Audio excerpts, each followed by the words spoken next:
back at it again.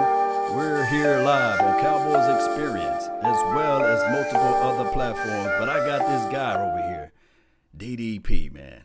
Tell him who you are again, man. Tell him where you from and all this good stuff, man. Let's go. DDP, Dallas prospect, that is me. And we are here talking a little bit of Cowboys, but also on the channel, every now and then we'll talk some Mavericks, some college football. We mix it up for the Dallas area sports for sure. Oh, yeah. So leading in, we got to talk about this. Fish tacos. Do you like tacos? Fish tacos. Man, I love tacos, but sometimes you get a bad taco and it just fails to live up to expectations. So that's kind of like soft fish tacos, right? Yeah. It ended up being fish tacos. We just didn't know it at the time because apparently that's the only thing that wanted them. Wow. Hey, I'd like to thank everybody for tuning in. This is Cowboys Experience where you guys can get multiple packages as far as your family, getting out to the game, ticket pricings beyond, especially a chance to meet and greet. We have a special deal this weekend. I think that we're going to have three players. I think it's Cheeto Woozier, I believe Jeff Heath, and somebody else that's going to be there. I didn't look at the actual roster there, but that's where guys can get meet and greet sessions, especially at the Lava Cantina. We'll be there this weekend. What are your plans for this weekend, DDP? Planning on popping in for that for sure. I think Big Game James is going to be here also. We got the full cast and crew ready for this event. Oh yeah. All right, so we talked a little bit about Taco going to the Miami Dolphins. Off camera, how do you feel about that overall, collectively? Well, I mean, obviously you can't say anything other than the pick ended up being a bust. I mean, he didn't even live out the rookie contract. As you talk about other guys like, Bobby Carpenter, he never even started. He was here 58 starts and never started once. He was basically a special teams guy. That's probably a bigger bust, but at least he lived out that contract. Mo Claiborne, they told us when they drafted him, they traded up to draft him, first of all, at number 6, but they told us explicitly he's the highest rated corner they'd had on their board since Deion Sanders. And he came nowhere near living up to expectations based on that. We were told he was a generational talent, but you did get 72 starts out of him, and he wasn't bad. He just wasn't healthy, and he wasn't what we were told he was going to be. So that's a disappointment for sure. But again, Taco didn't even make it to the start of year 3 on the active roster here. Wow. It's really hard to say something failed to live up to expectations, much worse than that. And thankfully that's an aberration with how we've drafted in recent years, but it is a little bit concerning that, man, we really missed it that badly, whether it was addressing the personality or figuring out the mix of all of that, the different factors. But we were way off on this one, apparently, because they just decided, no, this is not going to work. And we'll try and trade him just to get something back for value. Oh, that's not going to work. No. Well, even though our defensive line's a little bit thin right now because of injuries and things like that, suspensions the past 2 games with Robert Quinn, we're just going to keep you inactive and then just straight up cut you once we have to. Yes, indeed. And my thing is with this whole philosophy of like other people saying that, hey, once a player is known to be that the Cowboys are known to go ahead and cut him regardless, then that should spike his pretty much trade value, because what they don't want to happen is for him to be released and then another team will claim him off waivers if they saw any type of value of Taco. So that means for me, for far as nobody willing to give up a 6th or a 7th round draft pick or a 5th or a 4th. A conditional 7th. A conditional, something like that. That means that he was zero value, meaning that they would trust the market of letting him get waived and then sitting back and say, okay, we'll claim him off waivers. And it's good for us.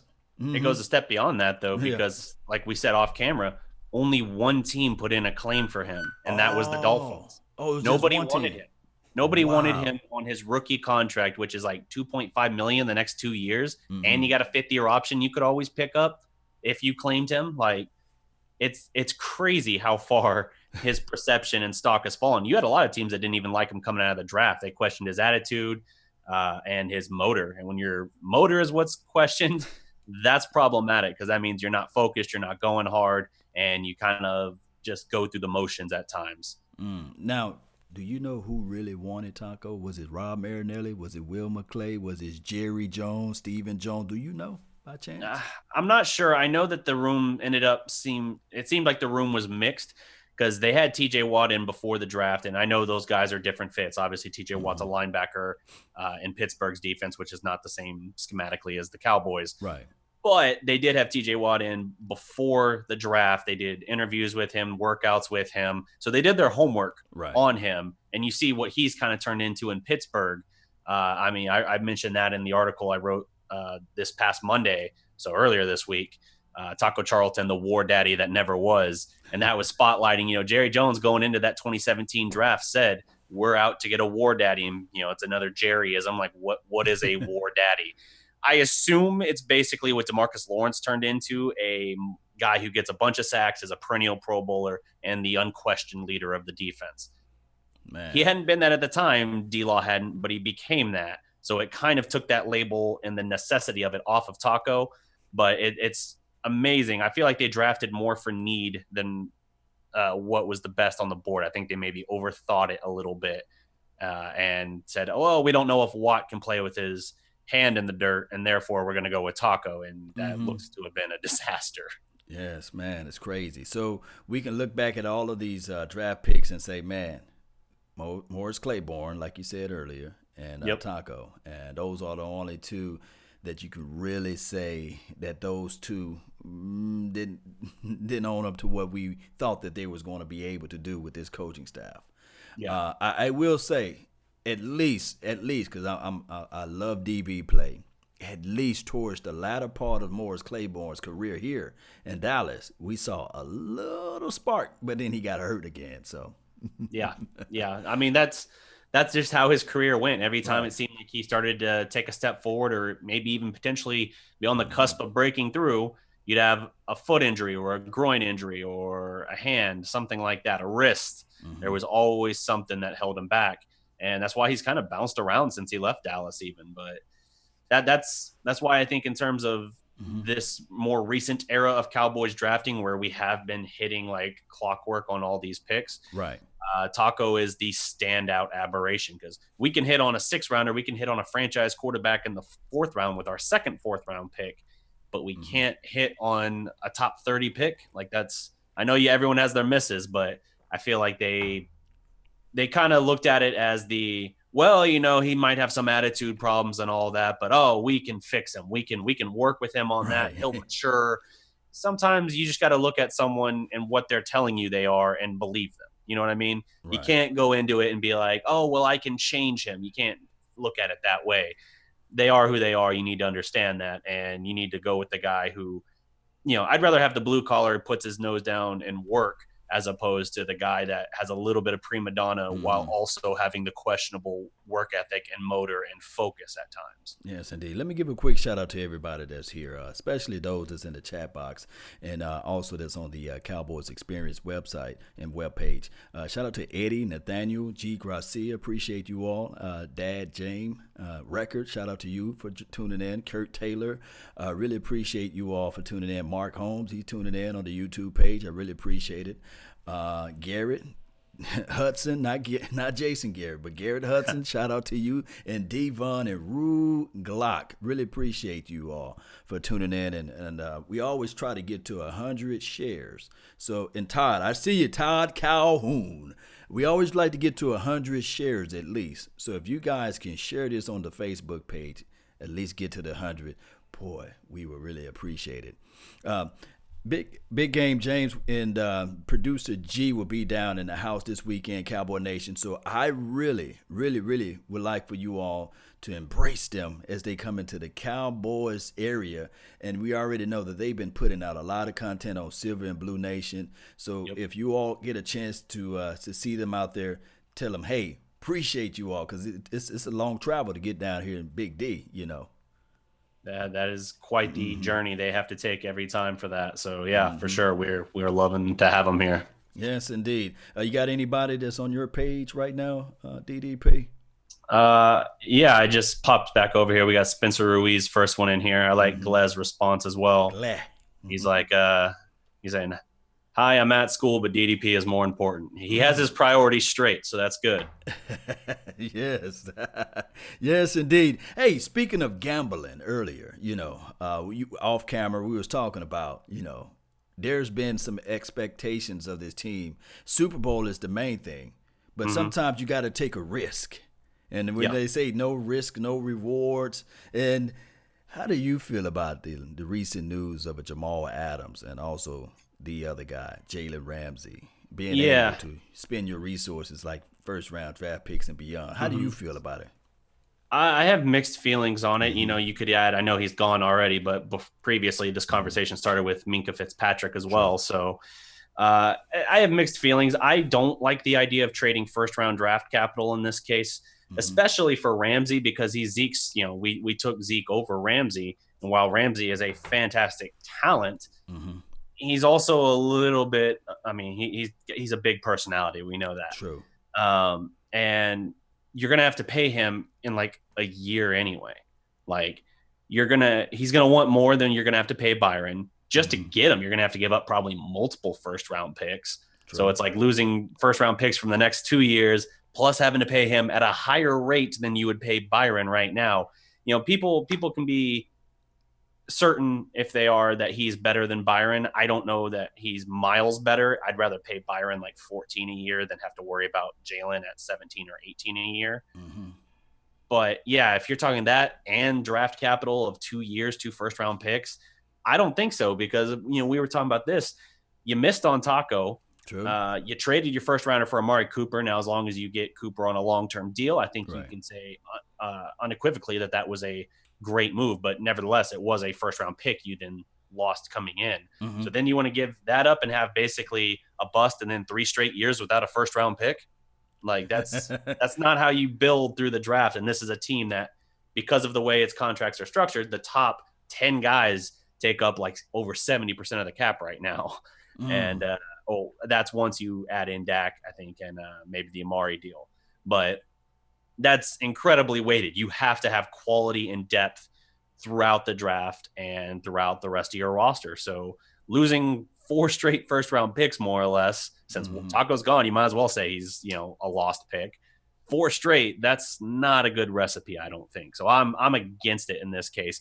Adams does intrigue me, though. That's where I do try and say, well, let's at least hear what they want, because safety, that would be nice. You shared the thing, him talking about specifically playing with Chris Richard, right? How that would be a match made in heaven.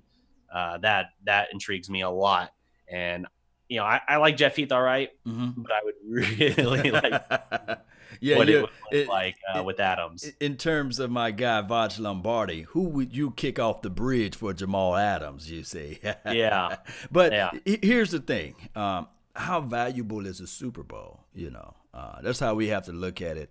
Do we have people in places right now to win us the Super Bowl with this current roster? Do you feel that this defense, now, it's still like an old wait and see, because we got to see something from Robert Quinn this weekend, and we got to see more production from this defensive front four, and we got to really look at it on this team collectively. What do we really need? Because we got a quarterback, we got a running back, we got multiple wide receivers. One can argue the fact that the tight end play is looking good, because Blake Jarwin, he's going to be better than what he was this year and last year, according to for far as long term looking into next year, right? Yeah. And his front 5 on the offensive line, they looking pretty solid. One can argue and say, well, you might want to start investing, because Tyron Smith, he may not be here for the long haul. But if you look at it, this team, what do we really, really need on this team? I feel like we have the defense that can do it. We saw the high level this defense could play at last year. That Saints game was arguably, really just was where they peaked. And that came on a run where they had to go win at Philly, at Atlanta. Hold on, before you break it into that, let me contextualize it then. Okay. How large is this window then? If you put it in those frames, how large is this window? Is it big part of that's affected. Yeah, part of that's affected by what contracts you end up giving to Dak and to Amari, I think, because obviously if you're giving something crazy, that's going to shrink it a little bit. But I think Dallas being one of the younger teams and being as good as they are now, as long as you're able to keep things within a reasonable window that they've kind of planned for at this point, I think they're good for the next few years. I think you have legitimately a 4 or 5 year window total, not for necessarily the 100% of this core group of guys you got. Obviously, as some of these contracts get into the later portions of those years, you're going to start to have, problems there. But I do think that with the foundation you've built, you're looking at least 3, if not 4 or 5 years of legitimate, like almost favorite status, basically. Contender for 3 to what 4 to 5 years contender space. Okay. Yeah, I'd say so. And regarding like the defense and what they need to do, I think as long as they can kind of recapture some of that swagger they had from last year, then we'll be good. Through 2 weeks this season, they have 2 sacks. That's not good enough. Right. They have no interceptions yet. Dropped 2 against Washington. They do have a couple fumbles, but that's what I want to see this team grow. And if they can get back to that, then it'll work. But right now, our defense has all these different nicknames, but they're not really living up to anything. They're just kind of a good, not great defense. It's how they're playing. They have the talent, and they've shown us they can be better. If they do that, then this team doesn't have to go out and get a big name trade or in the offseason sign some crazy free agent or anything like that. They are good enough as is if they A, stay healthy, and B, play up to their ability. Yes, indeed. So, yeah, speaking of nicknames, I accidentally hit Purge Squad Siren. Now, we're out here talking about the Purge Squad, and we're talking about all of these nicknames, the Hot Boys, and these sorts of things. But I would say I'm still got my pause. I got my hand in my mind and my thoughts on the pause button because normally around week 3, week 4, week 5, you see the dominance of this defense. But yes. I would say, as relates to this team, we probably need one guy that can take us over the top on the defensive side of the ball, because we got the guy that can take us over the top on the offensive side was Amari Cooper. I mean, we had Ezekiel Elliott, we had Dak Prescott, and we was 3-5, right? Right. And so we looked at it and said, man, we still need help. We still need somebody that can be a threat out there as it relates to offense. Ezekiel Elliott was doing his thing, but it wasn't winning us games. So we got that one guy, and it was an investment of a first-round draft pick. Of course, we missed that first-round draft pick, and then this year we went and pick up a guy that wears number 79, Tristan Hill, that I saw some people in the chat box saying that he's Taco Jr., basically, Taco Charlton 2.0. Right. Yeah. So we need that one defensive guy to take us over the top. And I'm not calling Tristan Hill a bust or trash or garbage, because he's still young. And we gotta it's way too early to label that. Way too early. Yeah, it took D-Law. He had a slow start, you see. It even took some other players throughout the NFL that started off slow. And then when everything started clicking around for him, then they said, okay, this guy is who we thought he is, So what do we need to do? Regarding, as far as the one move they need to make, Tristan Hill's going to have to get on to the field. True. They tell us that he was really close to getting dressed for last week's game, that they basically made it down to like the final day of consideration before opting to hold him one more week. We need him on the field because he wasn't much of an impact guy that we saw in camp. That was a surprise. I thought he would be at least a healthy rotation body for us. It's too early to label any kind of bust or call him Taco 2.0, but there are some similar kind of red flags in that regard. There were questions about his work ethic and maturity at times, despite his immense talent at UCF. And that's why he wasn't even a starter his last year there. So there are absolutely things that they have to consider and work around. But I don't know what the fix all is, because you get him into the rotation and he'll dress out. You need him to be able to flash some ability, and hopefully you can get through to him like you were unable to get through to Taco. Because if you can get everyone bought in, you can play up to a whole new level. And I felt like Taco never really bought in. He kind of isolated himself. Taco's greatest legacy, apparently, other than being a bust here, is that he coined the name for the team, the Hot Boys, line and all that, the Hot Boys. Yeah. So the architect of the Hot Boys is no longer with the team because he didn't buy in, and you got to have everyone bought in because it raises the level of the entire defense of the entire team.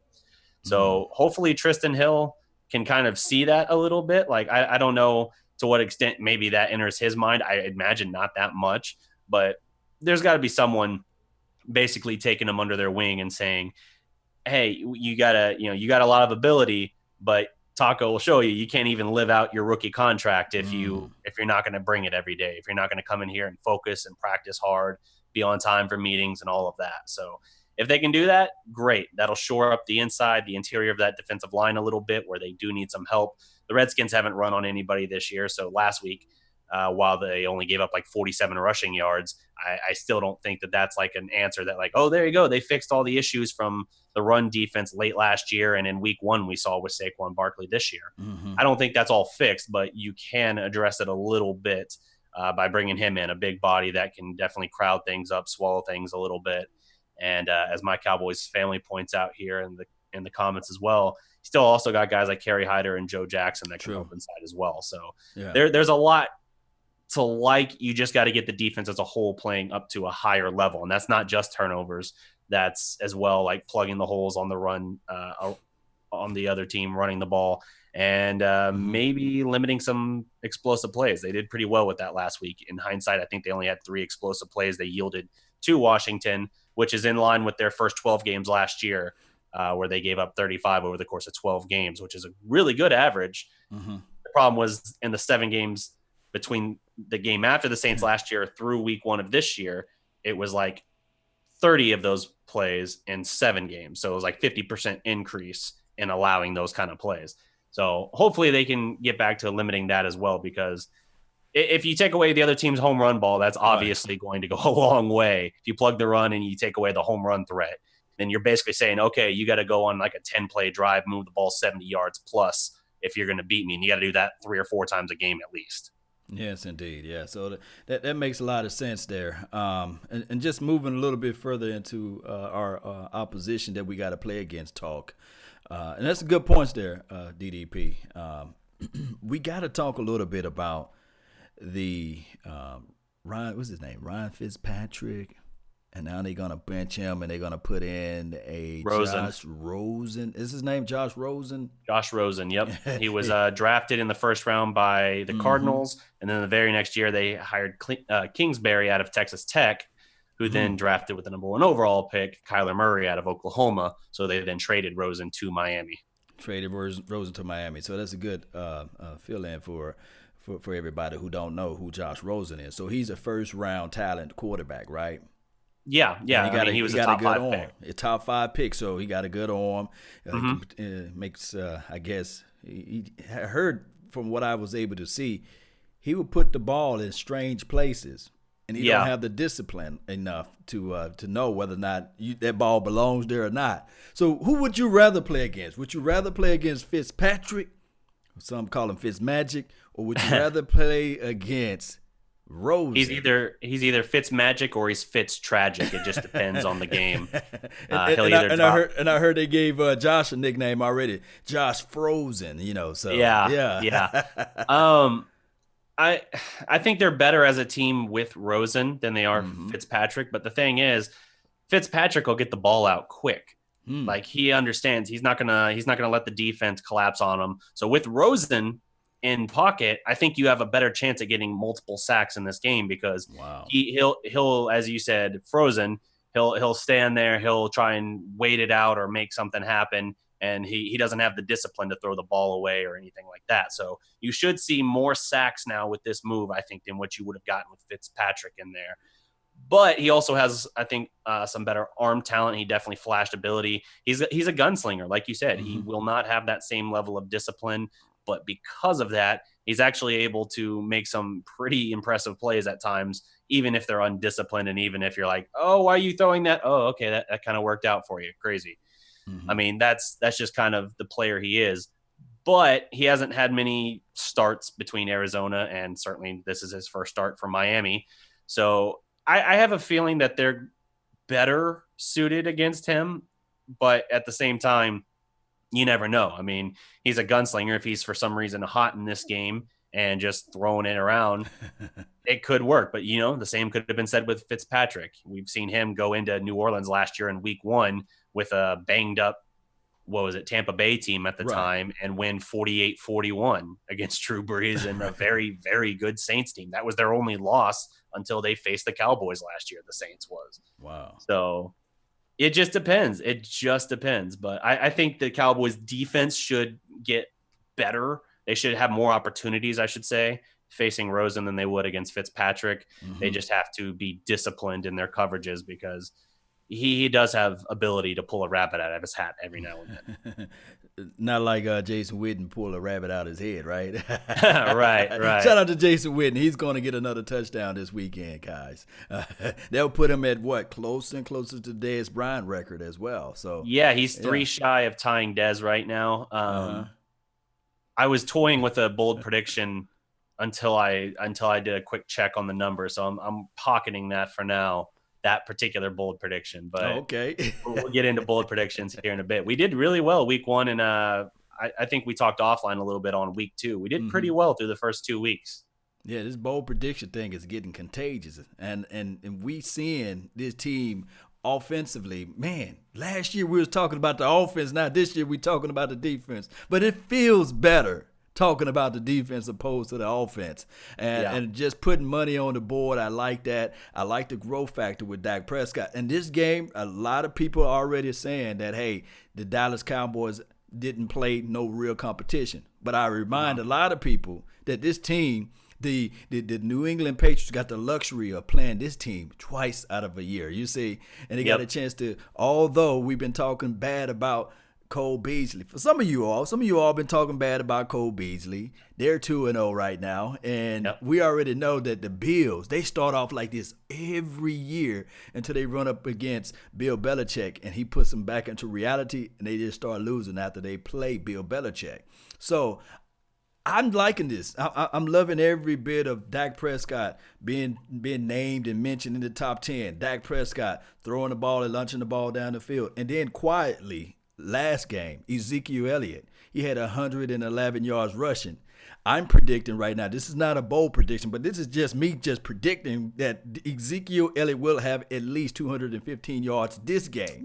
Woo. Yes, because here's the thing. Every third game that Ezekiel Elliott plays in, he just shows up and shows out, you see. So this is his third game. He's going to have his football legs ready. He's going to have all that Cabo sweat out of his system, and he's going to be ready, and he's going to run this rock against a porous defensive front four, especially if they're going to try to start Taco Charlton. It's just still a porous defensive front.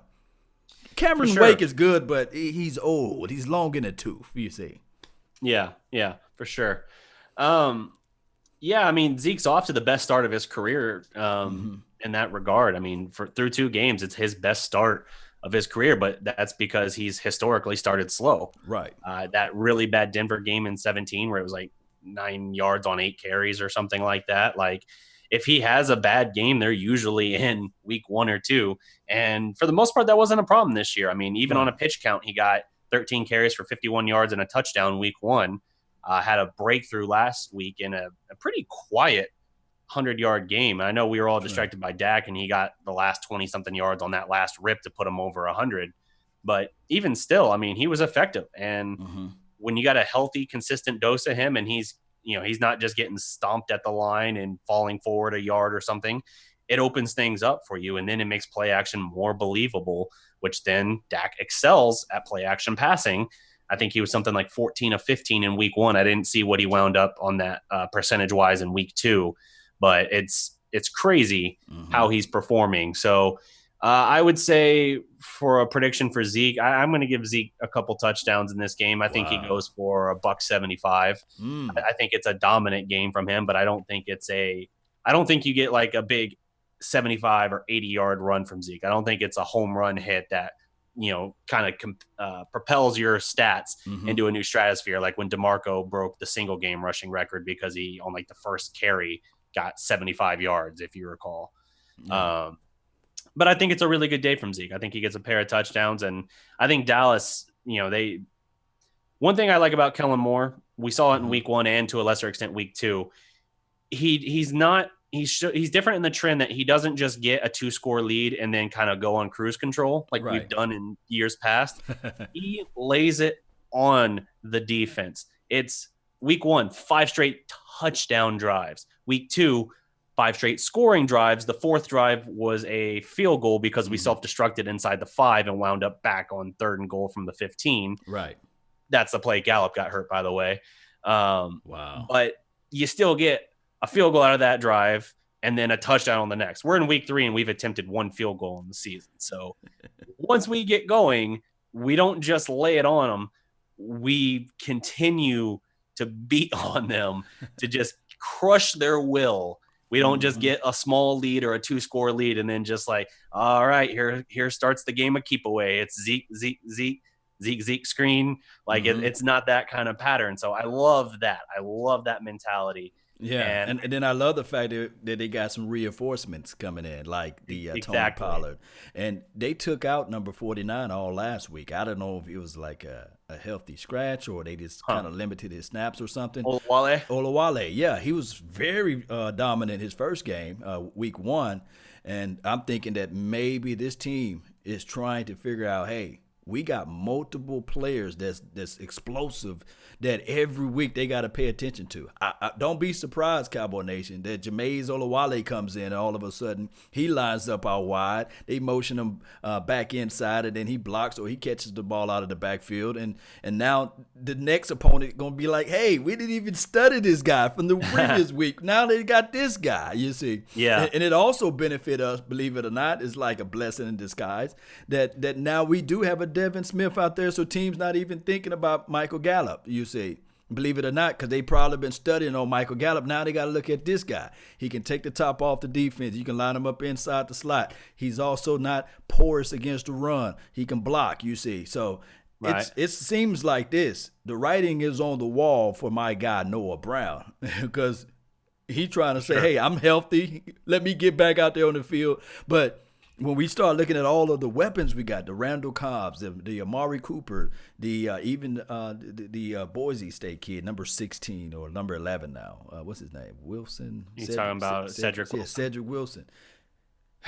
It seems like it's probably be the end of the road for Noah Brown when he gets healthy, what have you. Yeah, I imagine so. He's a good blocker, but it just doesn't click for him enough in an all-around game, I think, to do that. They love him. But I do think that they've got enough depth there that they're probably going to end up – they'll probably stash him on like an IR or something like that for one more year, but he's definitely running out of time.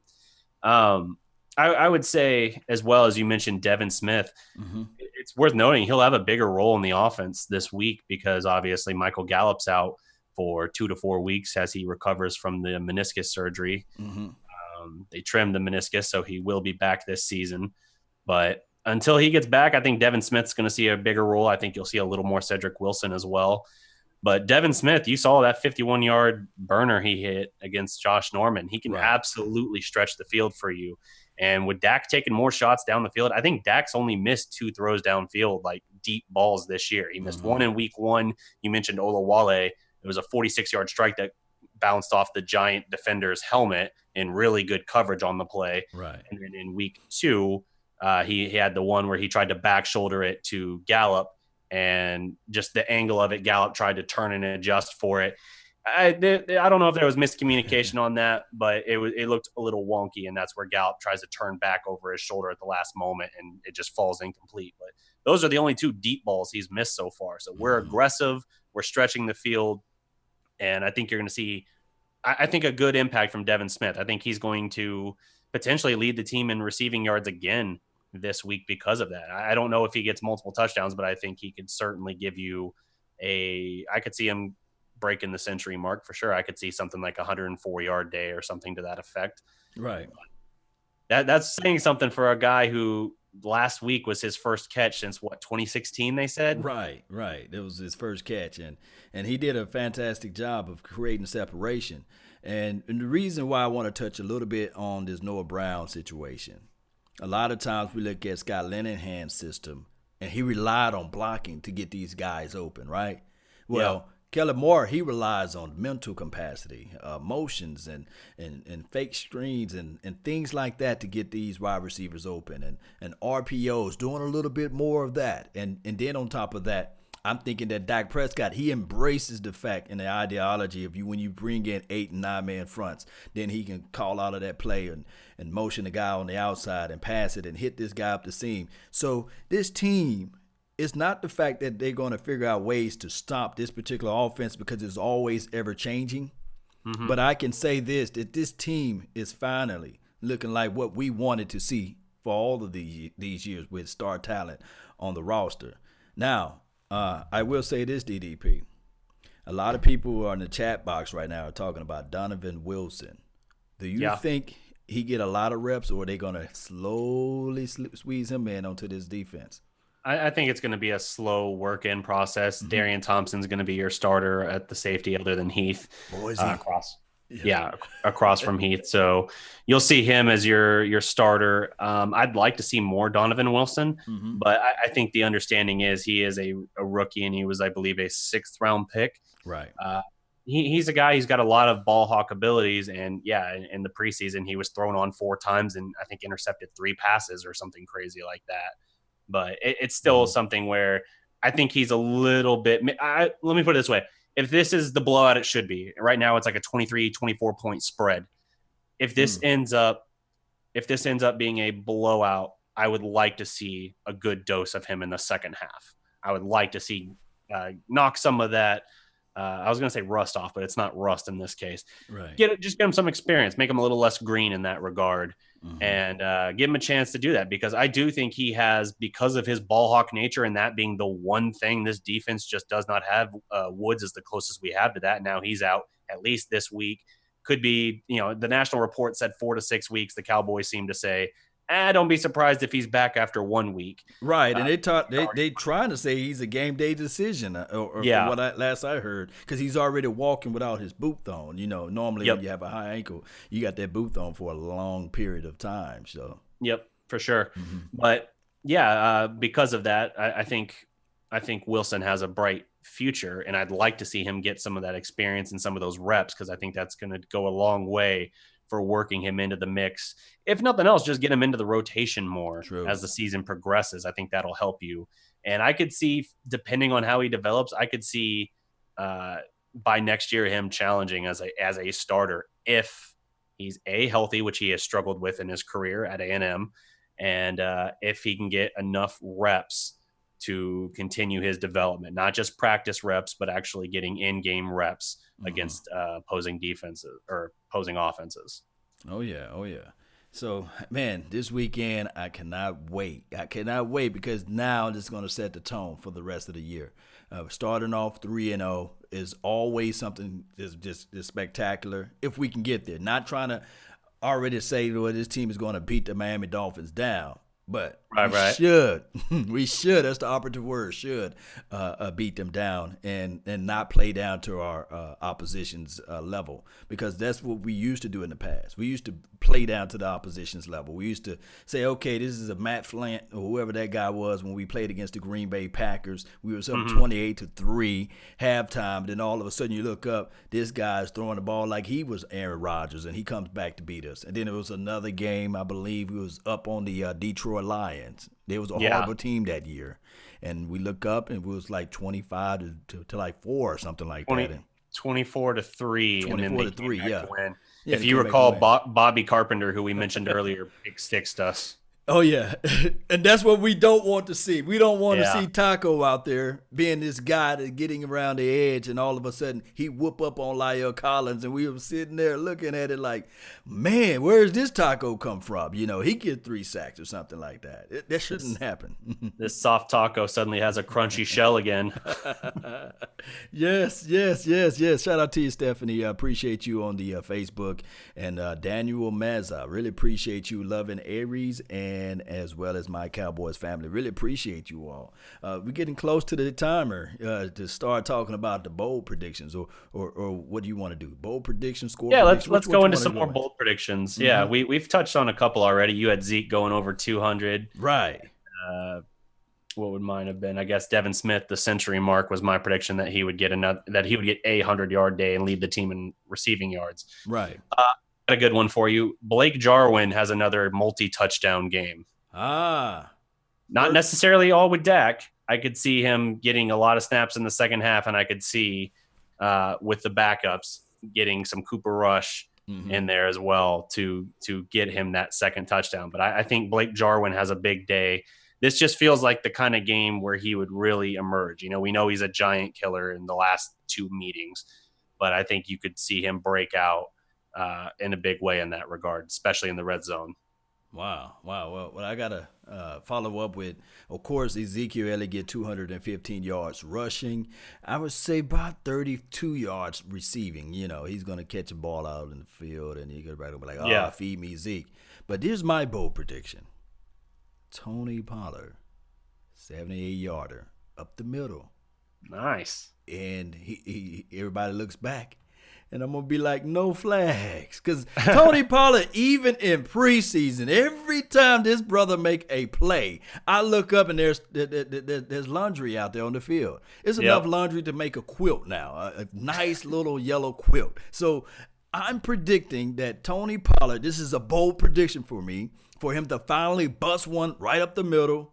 And they said, look, we just got a breather from Ezekiel Elliott. We just glad that he's off the field. But now you got a guy that wears number 20 who's gashing us up the middle, who got speed or what have you. And now he's putting up 78 yards off of one run, and the building explodes. Hey, would Jerry Jones have the roof closed, or would he have the roof open? Do you know? I imagine it'll be open. I mean, they only really close it if it's like a rainy day or something. I think it's an open skyline day for us for sure. But yeah.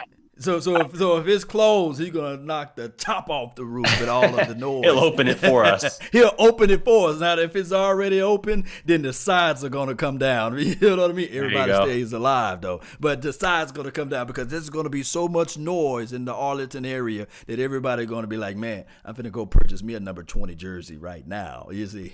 Yeah, for sure. Yes, indeed. What you got? What's another bold? I love these. You know. Let's see another bold prediction. Jason Witten is 3 away from tying Dez for the most in franchise history. 3. I was mistaken in believing he was 2 away before we jumped on here, and I looked it up before we got on. But I was tempted to say that he was going to get the 2 to tie it, but he's still 3 away. So he'll probably make some headway there, but I don't think he's going to tie Dez just yet. But I think so that's why I kind of pivoted to the Blake Jarwin day as well.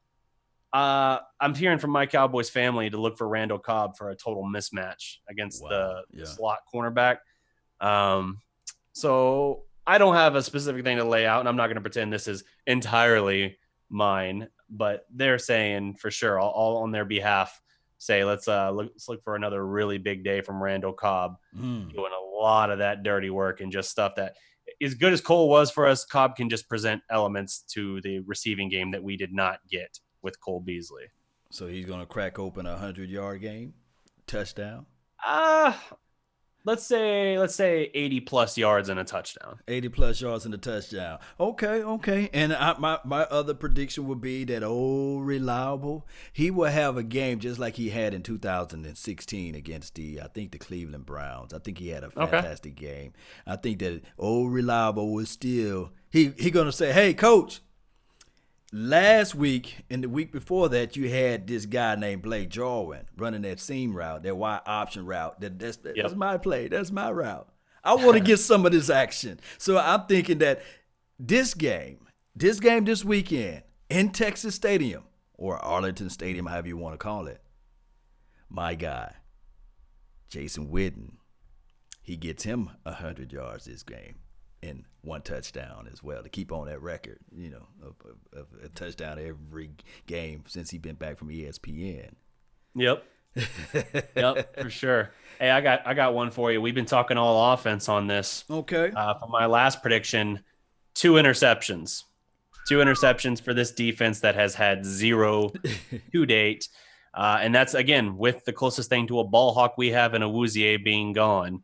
I think Jeff Heath gets one because I know he had one clank off his helmet in Washington, but let's not forget in that 2016 playoff game, he picked Aaron Rodgers twice. The second one just got called back from a Mo Claiborne illegal contact on the opposite side of the field. But, he can get some of those interceptions as well. So I think you'll get one from Heath, and give me a Cheeto interception.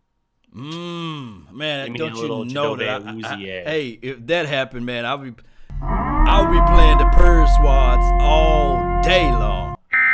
I'll be playing this, boy. Now, you guys know I love Cheeto Awuzie's defensive back play. It's just the fact that he's always close but no cigar. And we really need Cheeto to get his hands on the ball and take it away. Especially, this is going into a year where you would think that you would see him turning the corner around, you know. And I think that Jordan Lewis would get sticky too. I think Jordan Lewis, he's going to come into the game and he's going to get an interception.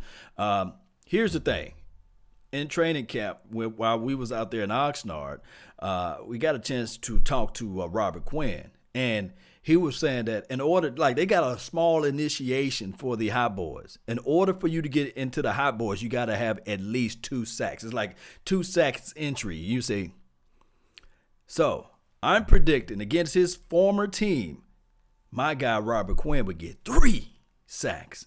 And he would be entered into the Hot Boys, you see, and he'll get his hat. And me and Barry Griffin, we trying to figure out ways where we can get our hands on a Hot Boys hat, and maybe we can just send it out to him, and he can be down there at Lava Cantina for the next following games. Let me know if you guys feel the same, because, hey, we want Robert Quinn to step it up, because if he steps it up, we know for sure on the opposite side or the adjacent side that we will have my guy D-Law stepping it up, as well as Malik Collins and everybody else, because now the team's going to have to honestly play the Dallas Cowboys mano-a-mano, you see, especially because you can't double team them all, right?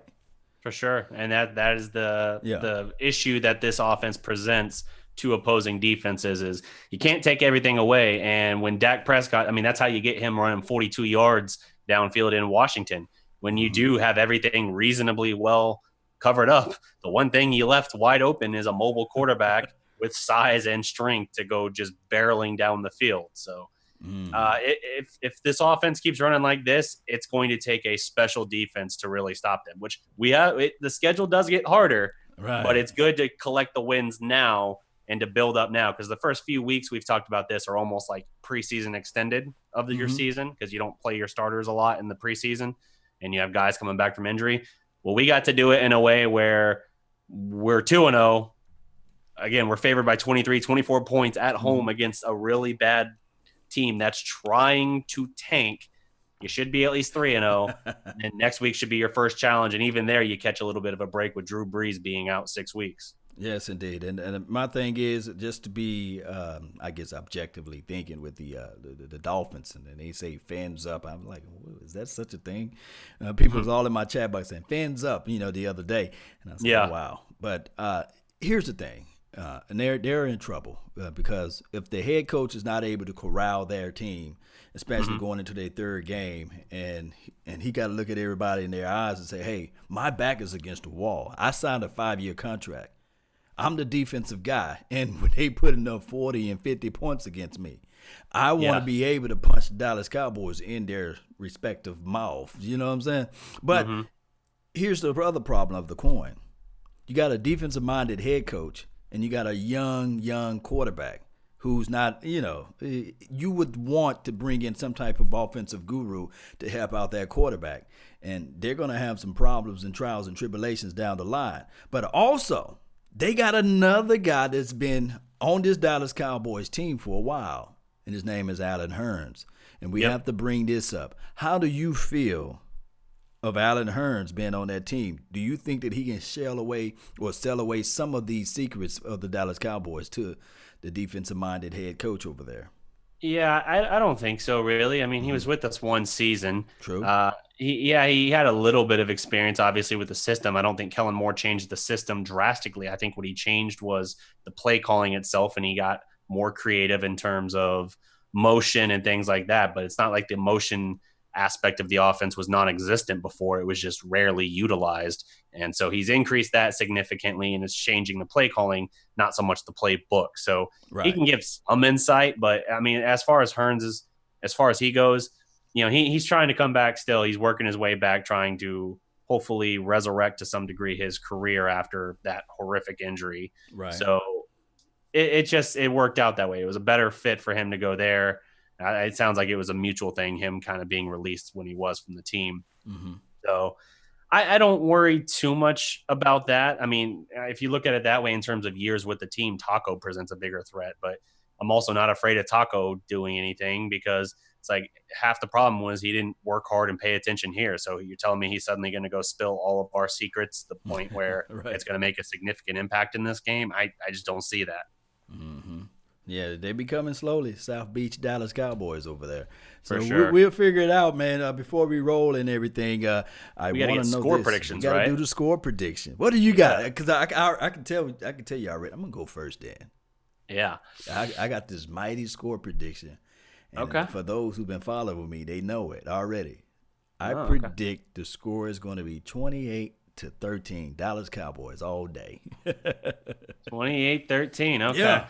My feeling on this, if we put up 35 and 30, what was it? 31 against the Redskins, we're giving up just about 19 points a game, maybe a tick above that, but not 20. If we give up 2 touchdowns to a really bad Miami team that got smacked in week 1, 59-10, and then shut out the following week 48-0. Mm-hmm. If we give up 2 touchdowns to them, I'm looking a little sideways at the defense. Like, come on, guys. And maybe if it's like against like the backups or something, like it's like garbage time, fine. But for me, I'm thinking Dallas. I think Dallas wins this. I'm going to say 38 to 13. I'm still going to hold with 13. I think they get a pair of field goals or something to that effect. But yeah, 38-13 is my prediction. So a touchdown and 2 field goals. We can roll with that. That's how I'm looking at it too. So I just always go with 28-13 because of the fact that last year I was saying that if all we needed to do is to get one more touchdown and we'll be mentioned in the top 4, top 5 offense. Yep. And a lot of people was like, nah, man, they can't never with Dak Prescott get these amount of touchdowns. It just won't happen. And this team, believe it or not, in 2017 was averaging 28 points a game before we faced the Atlanta Falcons, you see. Yep. And this team now, this current team that is now out there is far, far ahead of that 2017 team, you see. So I'm just trying to hold up all of my aggressions. You're trying to hold up all of my temperaments and all of my thoughts because I'm feeling so good about this team, DDP. I'm feeling good, man. I really run through a wall. I want to go get a Dallas Cowboys helmet and hit somebody. I just want to do it, man. But right. but I kind of like woos my way into like just calming down because I'm greedy, you see. But we will figure out how this team can move forward week by week and not overseeing our opponent and not us going too gung-ho and saying, okay, I'm ready for not even looking at the Saints. I'm ready for Green Bay. I'm ready for the New England Patriots. I'm ready to play the Chicago Bears. No, we got to take it one day at a time, one movement at a time, brick by brick. And then all of a sudden when we look up, man, look what we built, you see. And I'm thinking that this philosophy with Jason Garrett, he have the right perspective of delegating and having everybody else to command his troops out there. And I love it. I love every bit of it. I do. Yeah. I mean, Jason Garrett is exactly the temperament of a head coach you want going into this game because he doesn't look past anything. He doesn't look past a walkthrough to get to a padded practice or anything. He takes everything exactly one step at a time. He'll never look past anything. And so, and his team has really adopted that personality to an extent. You've heard from Amari Cooper talking about this game and, asking him about like, oh, do you think this is a really bad team that you guys should be able to beat up on? Mm-hmm. And he basically said something to the effect of, I've been on teams that have been beaten as badly as they have been the first couple of weeks. Right. And I never felt like we were a bad team. I just thought we played a bad game. And that's basically what he said. Like, if I'm them, that's probably how I'm feeling about that right now because the guy going to be guarding me is a Pro Bowler. Right. So it's not like it's complete like that. Jalen Smith echoed that as well. And it all sounds like Jason Garrett. And that's the thing. That's the RKG thing, right? The right kind of guys. Yeah, you're right. How you doing, guys? Yeah. Now, like Amari, he was traded here, but personality-wise, it's a perfect fit. Other guys, like a lot of our team, this is where building through the draft, the only head coach they've ever known in the pro level is Jason Garrett. So it's easier to get those guys to buy in to that philosophy because we're so far removed from 8-8, 8-8, 8-8 at this point. I mean, if you look at just the last few years, it really has turned a corner. And if Garrett's going to break through and actually be respected as like a top end coach again, which he was, I guess you would say more so as a coordinator than he was as a head coach, because he started out a little rough. But if he's going to get to that level, it's going to have to be in the next couple of years. Right. But the resume around it, we know it's like 3 NFC East titles in 4 years, or 5 years, I guess, because there hasn't been repeat champions since the mid 2004, 2005 ish with the Eagles. So that's something that they're going to have to build on. It's been much better is the point. So these guys who have come in recent years, they don't have any reason to question him, and they have every reason to buy in and believe in that philosophy of one day, one game, one snap at a time.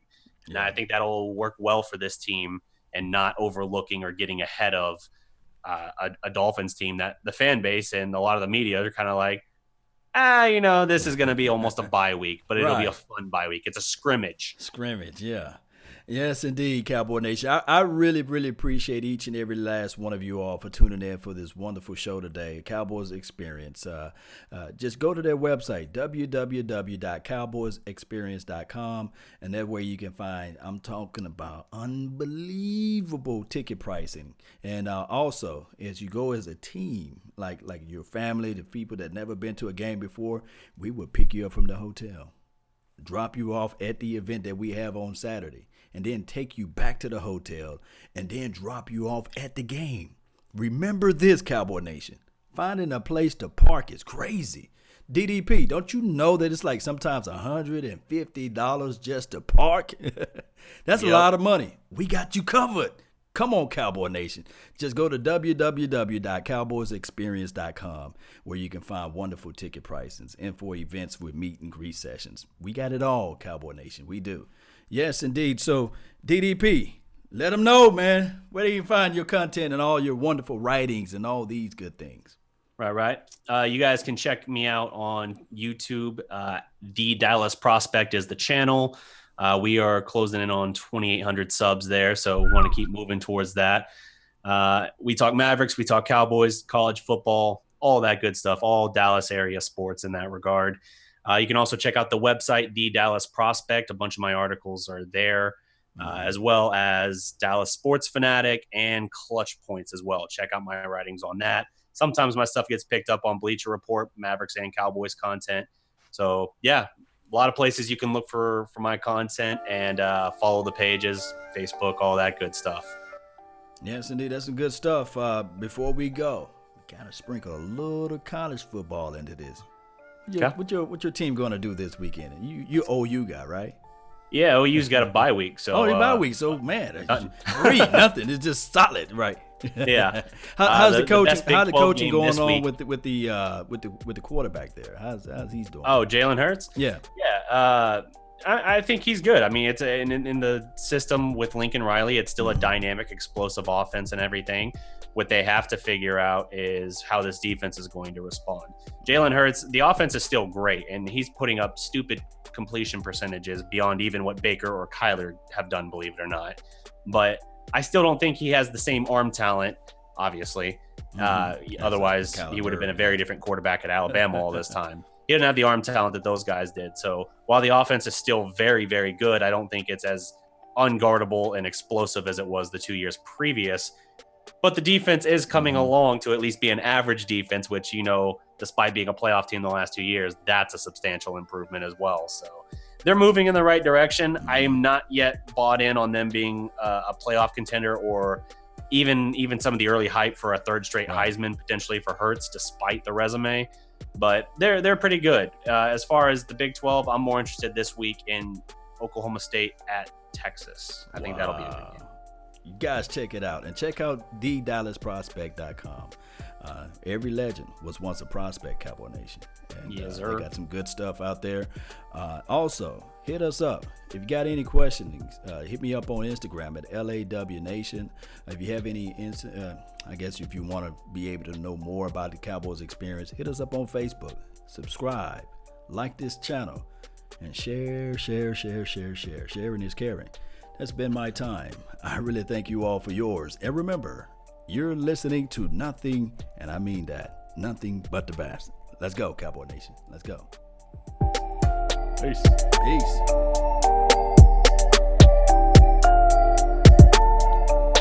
It's a good show, man. Good show, man. Yeah. For sure. Go Oh, Cowboys. man. Yeah. How long was that show? Felt like that was a healthy dose.